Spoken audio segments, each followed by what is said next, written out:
जय हिंद मेरे डियर साथी, मैं आपका साथी विकास और आज हम देखने वाले कक्षा 10 विषय विज्ञान चैप्टर का नाम है जैव प्रक्रम। इसके पहले हम पाचन तंत्र को पूरा अच्छे से क्लियर कर चुके थे।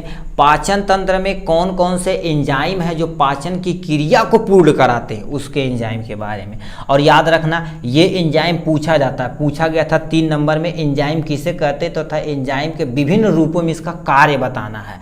तो एंजाइम की आपको केवल परिभाषा लिखनी थी, कार्य बताना था कि कौन सा एंजाइम कहाँ से निकलता है, थोड़ा थोड़ा बताना था, 3 नंबर आपका सिक्योर हो जाता। ठीक है, तो इसमें देखिए क्या हो गया, यहाँ से एक सेट था। ठीक है, सेट में पूछा गया था 2024 के सेट में एंजाइम के बारे में एक्सप्लेन करने के लिए 3 नंबर का। ठीक है, तो यहाँ से देखिए क्या दे रखा है एंजाइम के बारे में। एंजाइम कभी सुने हैं? जैसे मान लेते देखिए इसमें एंजाइम पढ़ने से पहले सुनिए क्या होता है, पहले पढ़ लेते हैं। एंजाइम एक जैव उत्प्रेरक होता है जो कोशिकाओं में रासायनिक क्रिया को तेज कर देता है, उसी को आप क्या बोलते हैं, एंजाइम बोलते हैं। कहने का मतलब क्या कहा था इसके बारे में सुनिए। जैसे मान लेते हैं एक ए पर्सन बी पर्सन से इसे गरिया रहा है, इसको ये गरिया रहा है, इसको ये गरिया रहा है, बट दूर से गरिया रहे हैं, मारपीट नहीं कर रहे हैं।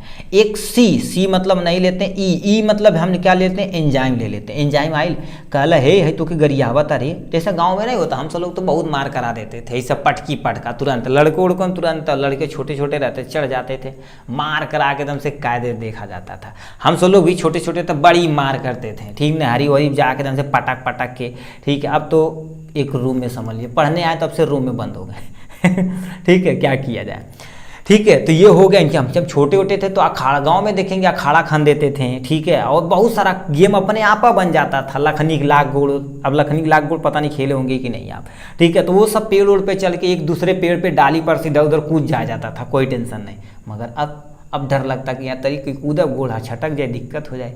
ठीक है, तो पहले का ज़माना बहुत अजीब गजब था। ठीक है, मतलब अपने नया नया गेम का इन्वेंशन हो जाता तो तुरंत मिनटों में। ठीक है, हम प्लास्टिक के गेना से प्लास्टिक के गेने से वो क्या कर देते थे, ऐसे रॉड टूमा होता था, लकड़ी जिसे हम क्या बोलते थे, लकड़ी मतलब बांस का चाहे किसी दूसरे का काट के मरौगन खेला जाता था।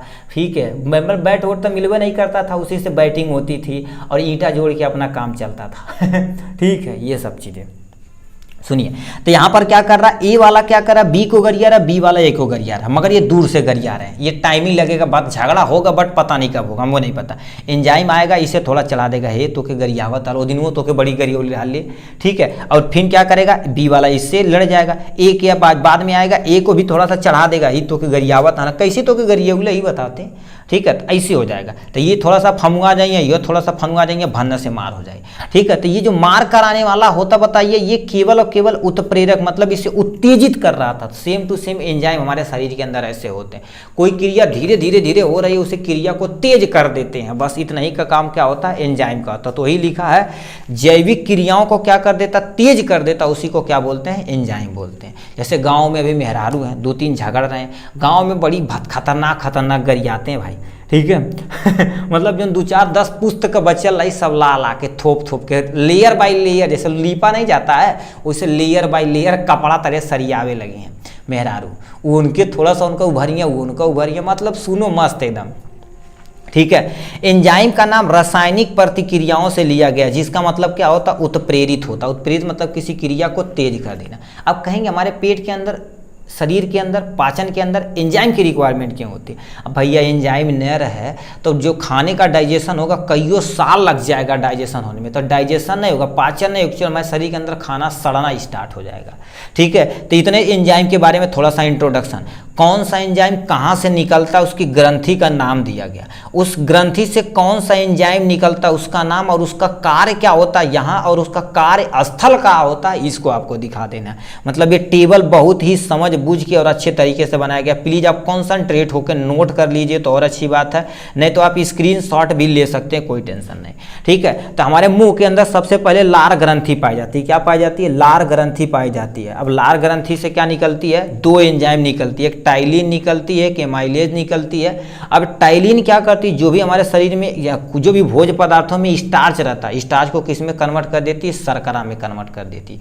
और ये सब कहाँ पाई जाती है, मुख के अंदर। इसीलिए रोटी को आप आप लंबे समय तक चबाते जाएं चबाते जाएं चबाते जाएं तो देखो को मीठा लगता है, क्योंकि क्या हो जाता है, किस में कन्वर्ट होने लगता है, सुक्रोज मतलब सुक्रोज मतलब चीनी होता है, चीनी में कन्वर्ट होने लगेगा।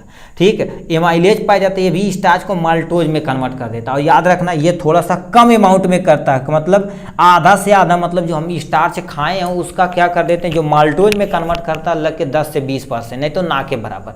और जो 80% हमारे पास क्या होता है, अग्नाशय में, मतलब पैंक्रियाज के द्वारा डाइजेशन किया जाता है। ठीक है, तो वो चीज़ लिख रखा है, दो चीज़ें हो गई यहाँ से।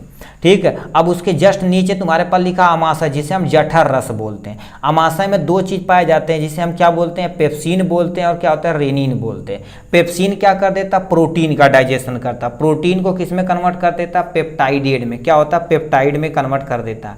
और यही टूटेगा अमीनो एसिड में, जिससे हमारे पास जो भी प्रोटीन का रहेगा, क्योंकि प्रोटीन की सबसे छोटी यूनिट क्या होती है, अमीनो एसिड, एकदम से अच्छे से तोड़ दिया जाएगा।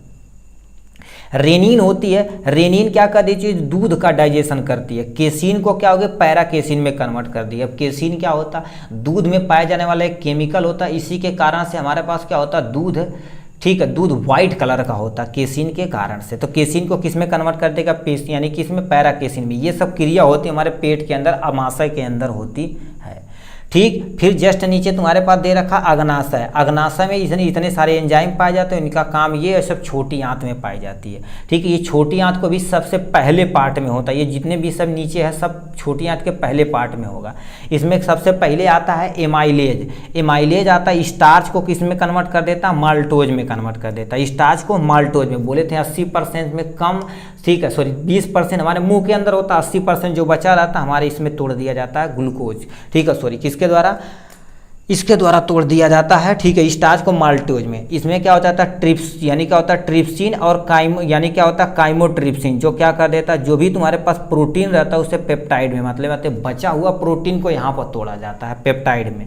ठीक है, उसके बाद लाइपेज, लाइपेज आता है जो हमारे अग्नाशय में पाया जाता है। ये वसा, वसा मतलब जो हम घी खाएं, तेल खाएं, जितने भी लिपिड वाले चीज़ खाएं, वसा को वसा अम्ल तुम्हारे पास या ग्लिसरॉल में कन्वर्ट कर देता है।